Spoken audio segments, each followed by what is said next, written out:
The creepypasta story. The forgotten ritual. You've heard the rumors. Everyone has. Whispered late at night in the dark corners of the internet, where you stumble upon strange threads and stories, as if lured by a force you can't quite explain. But you never thought it would come to this. Never thought you would seek it out. The truth, they say, is something that will haunt you forever, and tonight you've sought it. You can feel the air grow heavier as you sit in front of your screen, the dim glow casting long shadows on the walls of your room. It feels like the room is breathing with you, inhales, exhales. The soft buzz of the monitor hums louder in the silence, almost as if it's waiting for you to click that link to open the door you've heard too much about. But it's already too late, isn't it? You've made the choice. This is how it begins. Before you continue, please take a moment to subscribe to my channel, if you dare. The text appears on the screen and it's like a warning. No, a beckoning. Something pulls you, urges you to go further. The cursor hovers over the link, a twitch in your fingers, the world outside of the screen suddenly silent and distant. You click, and you're thrown into darkness. There's no warning, no introduction, no time to prepare. Only a sudden plunge, like a drowning sensation, a suffocating grip around your chest. You blink. The world around you fades into black, and all you hear is the creaking of wood. Old wood. The kind of sound that feels like it's from an era long forgotten. Like the house you're in should not exist. Suddenly, an image flickers into your mind. A house. A decaying, abandoned house standing alone in the middle of a forgotten forest. You've seen it before in old photographs, the ones you've tried to forget. But something about it pulls at your memory. As you take a step toward it in your mind, you feel the ground beneath you become soft, uneven. It's wet. You can't see anything, but you hear them, the whispers. Hushed voices swirling around you like a thick fog. They grow louder, but you can't understand them. It's a language, one that sounds too old, too twisted to belong in this world. Your skin crawls, goosebumps rise, and you feel as though something is moving in the darkness around you, watching you, waiting. You reach out to touch something and your fingers meet a cold, damp wall. The house. You're inside it now, but it feels wrong. The air is thick with the stench of mildew and rot. It smells like decay, like something long dead that was never meant to be disturbed. And then you see it, a door slightly ajar. A sliver of light escaping from the other side. Your heart races, pumping in your ears like the ticking of a clock, but you can't move. You can't turn away. Something is pulling you toward it. You step closer, your breath catching in your throat.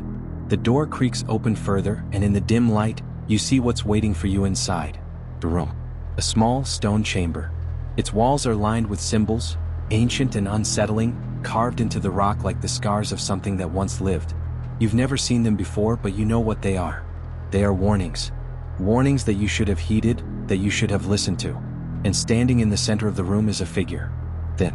Lurking in the shadows, its form shrouded in darkness. Its face is hidden, but its presence, you can feel it. The hair on the back of your neck stands up, your body frozen in terror. Then it speaks. You shouldn't have come. The words rip through the silence like a blade, cutting deep into your chest. It's not a voice, not really. It's more like the feeling of someone brushing against your soul, their presence seeping into you like poison. You shouldn't have come. But you did. The air grows colder and you feel your heartbeat quicken, pounding against your ribs. The room begins to close in around you, the shadows stretching and curling as if they have a life of their own. You feel something in the room shift and then it moves. You can't see it clearly, but you know it's getting closer. It's like the darkness itself has a shape, a form that's not meant to be. The walls tremble and the whispers grow louder, more frantic. You shouldn't have come. But it's not just the words anymore. It's a promise. A curse. The floor beneath you feels like it's shifting, warping. You try to back away, but your feet are stuck. The darkness pulls you in. The symbols on the walls begin to glow faintly, like eyes watching you, judging you. And in that moment, you realize something truly horrifying. The entity is not just in the room with you. It's inside your mind. It knows you. It knows you more than you know yourself. And you can't escape it now. Your breath becomes shallow, panic setting in as the figure finally steps forward, revealing its face. It's not a face at all. It's eyes. Thousands of eyes, writhing, blinking, unblinking, staring directly into your soul. The eyes are the last thing you'll ever see. Suddenly, everything stops. You wake up, but it doesn't feel like waking up. The shadows in your room are too heavy, the air too thick. You hear the faintest whisper from the corner of your room. You shouldn't have come. You close your eyes, but the whisper doesn't stop. And that's when you realize the truth. You've made a terrible mistake. The entity has found you and it's not going to leave. It's already inside your head. Watching. Waiting. And it's only a matter of time before you hear it again. Those eyes, thousands of eyes speaking directly to you, will always know you. Always be with you. If you want to make sure it never finds you, you know what to do. You know the cost. But it's too late now. You should have never listened. You thought it was over. You thought that once your eyes opened, you were free. But that was the first lie. It's been days now, hasn't it? Days since the nightmare, since the eyes. But the whispers haven't stopped.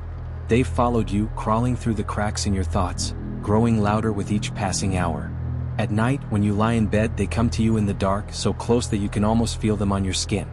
You shouldn't have come, they murmur like an itch you can't scratch, a presence that clings to you, suffocating you.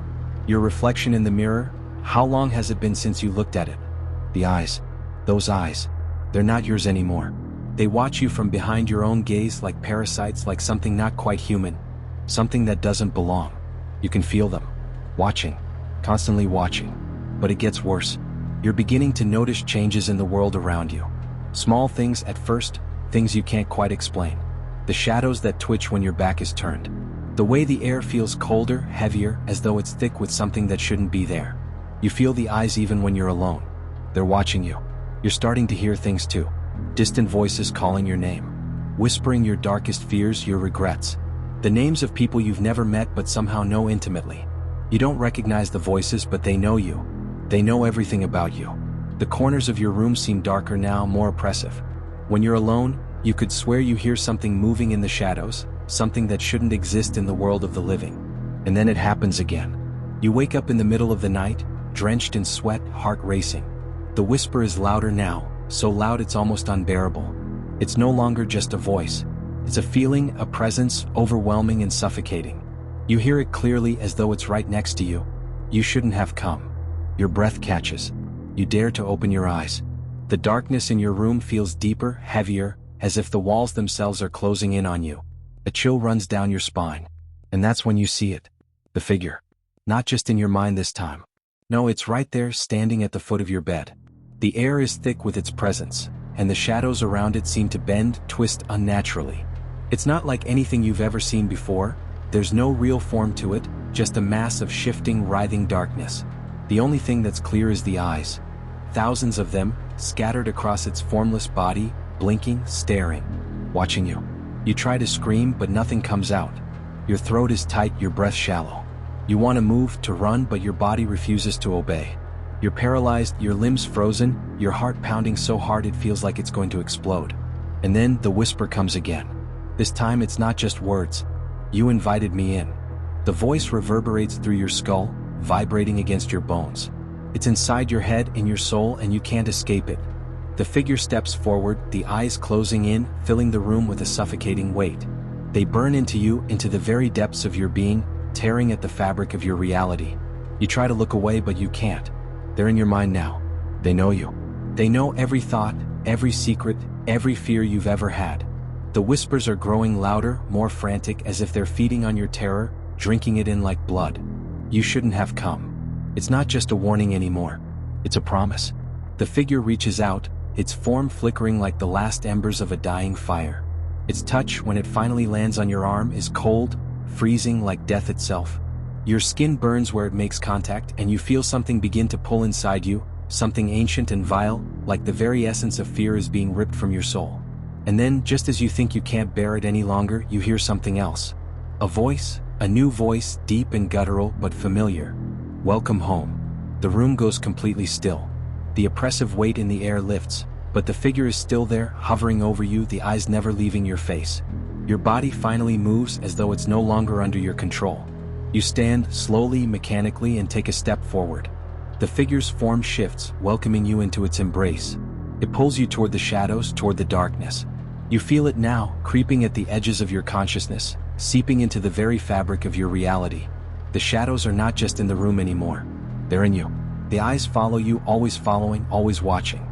But just before you disappear into the darkness, you hear one final whisper, an echo that lingers in your ears long after the words have been spoken.